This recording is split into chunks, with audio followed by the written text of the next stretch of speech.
सो hey learners, welcome back. Hopefully आप लोग अपने लाइफ में अच्छा कर रहे होंगे। आज का video demand and supply trading के ऊपर बेस्ड है। मैंने सप्लाई एंड डिमांड के ऊपर ऑलरेडी 2 वीडियो बनाया है, जिसका लिंक आपको डिस्क्रिप्शन में मिल जाएगा। इस वीडियो में मैं आपके जो भी बच्चे डाउट्स है सप्लाई और डिमांड्स को लेकर, वो मैं क्लियर करने वाला हूँ।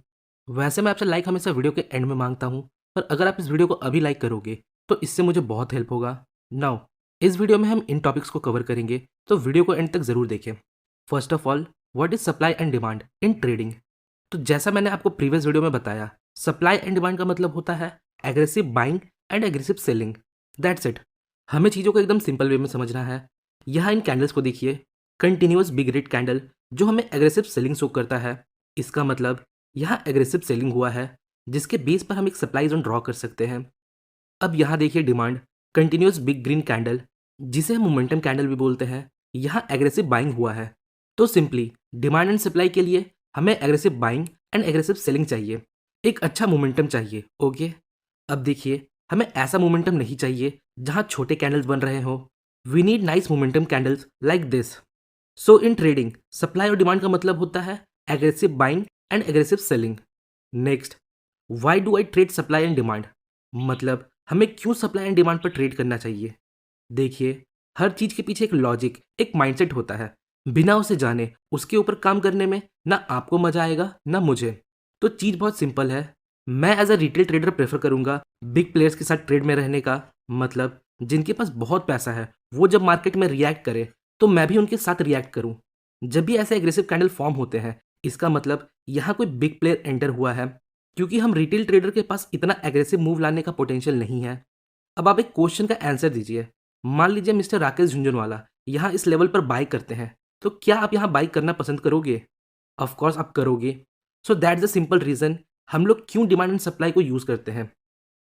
नाउ, अब समझते हैं कैसे हमें सप्लाई एंड डिमांड को चार्ट पर फाइंड करना है। देखिए, हमें मिनिमम 3 कैंडल चाहिए जिनका साइज अच्छा खासा हो। यहाँ देखिए, यहाँ हमारे पास 3 बिग साइज कैंडल है जो हमें बताते हैं यहाँ मोमेंटम है। तो बस हमें 3 मोमेंटम कैंडल चाहिए जहाँ कम समय में प्राइस अच्छा खासा मूवमेंट दिया हो। अब देखिए, 3 से ज़्यादा कैंडल भी हो सकते हैं, जैसा कि आप यहाँ देख सकते हो। यहाँ हमारे पास 1, 2, 3, 4 टोटल 5 कैंडल है। ओके, बट हमें मिनिमम 3 कैंडल चाहिए। नाउ, अब टूल सेक्शन से हम रेक्टेंगल बॉक्स को सिलेक्ट करेंगे और जोन को ड्रॉ करेंगे। तो कुछ इस प्रकार हम जोन को फाइंड करते हैं। ड्रॉ कैसे करना है आगे इसी वीडियो में देखेंगे। उसके पहले एक और एग्जांपल देखते हैं। यहाँ देखिए, अगेन हमारे पास बिग साइज कंटिन्यूअस कैंडल्स है। तो बेसिकली हम प्राइस का वापस इस लेवल पर आने का वेट करेंगे और फिर ट्रेड लेंगे। नाउ, अब समझते हैं कैसे हमें सप्लाई एंड डिमांड को ड्रॉ करना है। तो इसके 3 तरीके हैं। लास्ट पिवट का यूज़ करके, टाइट कंसोलिडेशन का यूज़ करके और विक्स का यूज़ करके। आइए पहले देखते हैं यूजिंग लास्ट पिवट। तो बेसिकली जहाँ से मूव का स्टार्ट हुआ है, हमें उसके पहले जो अपोजिट कलर का कैंडल है उसके साइज का एक जोन क्रिएट करना है, कुछ इस प्रकार। यहाँ हमें एग्रेसिव बाइंग देखने को मिला, इसलिए ये एक डिमांड जोन है। यहाँ प्राइस के वापस आने पर हम ट्रेड अपॉर्चुनिटी ढूंढ सकते हैं। नेक्स्ट, ये है सप्लाई जोन, जहाँ हमने लास्ट पीरियड का यूज कर एक सप्लाई जोन ड्रॉ किया। अगला तरीका देखते हैं यूजिंग कंसोलिडेशन।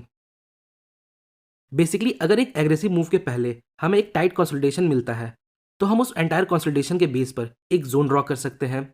फॉर एग्जाम्पल, यहाँ देखिए, प्राइस में एग्रेसिव सेलिंग आने के पहले यहाँ प्राइस थोड़ा कंसोलिडेट करता है, तो हमने इस कंसोलिडेशन के बेस पर एक सप्लाई जोन ड्रॉ किया, कुछ इस प्रकार। नेक्स्ट टाइम जब प्राइस यहाँ वापस आएगा तो हम यहाँ सेल कर सकते हैं।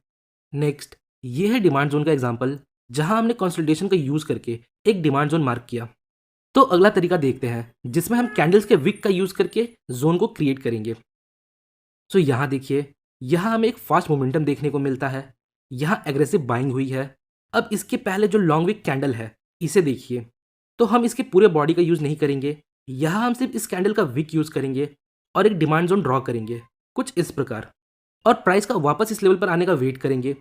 तो मैं आपको रिकमेंड करूंगा, अगर आप एक बिगिनर हो तो आप ऐसे जोन को यूज ना करें। आप जोन को ड्रॉ करने के लिए पहले 2 तरीके का यूज करें।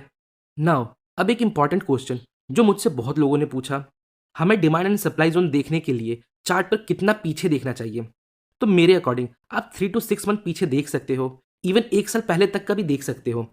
यहाँ टाइम मैटर नहीं करता, जोन कितना भी पुराना हो, अगर जोन क्लियर है तो आप प्राइस का वहां आने का वेट करें। नाउ, अब क्या होता है, मोस्टली जो लोग हैं वो मेजर स्विंग्स को देखते हैं, जो एक अच्छी बात है। लोग प्राइस का वापस इन लेवल पर आने का वेट करते हैं। बट अगर कोई डे ट्रेडर है तो क्या ये जोन उनके लिए है? हो सकता है प्राइस यहाँ आने में बहुत टाइम लगा दे, तो ऐसे हम ट्रेड अपॉर्चुनिटी खो सकते हैं। So now the question is, तो हम क्या कर सकते हैं? सिंपली हम इनके बीच में डिमांड एंड सप्लाई को ट्रेड कर सकते हैं। जैसा कि आप जानते हैं मार्केट वेव्स में मूव करता है, तो एक बड़े मूव के बीच में जो वेव्स फॉर्म होता है हम उनके ऊपर ट्रेड ले सकते हैं। आइए एग्जांपल देखते हैं। यहाँ देखिए प्राइस वेव में मूव कर रहा है, तो इन वेव्स में अगर हमें कोई डिमांड जोन मिलता है कुछ इस प्रकार, तो हम प्राइस का वापस यहाँ आने का वेट करेंगे और फिर ट्रेड लेंगे। नाउ अब बात करते हैं कितने बार हम एक जोन को यूज कर सकते हैं। देखिए चीज़ों को सिंपल रखते हैं। बेसिकली हम सब बिगनर्स हैं, तो हमें एक जोन को बस एक बार यूज करना चाहिए। पर इसका मतलब ये नहीं ये दोबारा काम नहीं करेगा। बट अभी के लिए मैं आपको रिकमेंड करूंगा आप एक जोन का यूज एक बार करें। नाउ एक और इम्पॉर्टेंट क्वेश्चन, क्या हमें कंफर्मेशन का यूज करना चाहिए या फिर प्राइस जब डिमांड या सप्लाई जोन में आए तो ऑर्डर प्लेस कर दे? हमें क्या करना चाहिए? तो इसका आंसर है हम सब एक बिगनर है, तो बिगनर्स के लिए हमेशा कंफर्मेशन इंपॉर्टेंट होता है। लाइक आप जोन पे किसी कैंडलस्टिक पैटर्न का कंफर्मेशन ले सकते हो, लाइक बुलिश और बेरिश कैंडलस्टिक, या फिर कॉन्फ्लुएंस के बेस पर ट्रेड ले सकते हो जिसमें हम कुछ इंडिकेटर्स का यूज कर सकते हैं लाइक मूविंग एवरेज एटसेट्रा। सो आज के लिए इतना ही। अगर आप चैनल पर न्यू हो तो वीडियो को लाइक और चैनल को सब्सक्राइब जरूर करें, और मेरे प्राइस एक्शन प्लेलिस्ट को एक बार जरूर देखें, आपको डेफिनेटली हेल्प होगी। सो होपफुली गाइस आपको वीडियो इन्फॉर्मेटिव लगी होगी। मिलते हैं नेक्स्ट वीडियो में, तब तक के लिए best of luck for your stock journey.